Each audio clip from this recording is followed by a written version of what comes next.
পৃথিবীর কিচ্ছু হয় না, সূর্য ডুবেই যায়, চাঁদ উঠেই যায়, রাত শেষই হয়ে যায়, দিন শেষই হয়ে যায়, নাকি বলেন না ভাই? বলেন, ছেলেরা বলো ভাই, কিচ্ছু হয় না, কিচ্ছু হয় না। কারো জন্য পৃথিবী থামে না, কারো জন্য। রাসূলুল্লাহ সাল্লাল্লাহু আলাইহি ওয়াসাল্লাম স্পষ্ট হাদিসে আছে, নবীজির একজন ছেলে ইন্তেকাল করছিল, তখন সূর্যগ্রহণ লাগছিল। তখন আরবের কুসংস্কার ছিল, বিশিষ্ট কারো মৃত্যুতে এরকম সূর্যগ্রহণ চন্দ্রগ্রহণ লাগে। নবী সাল্লাল্লাহু আলাইহি ওয়াসাল্লাম বলছেন, না না না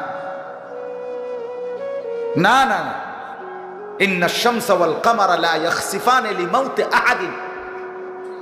না বেটা, সূর্য চন্দ্রের মধ্যে গ্রহণ কারো মৃত্যু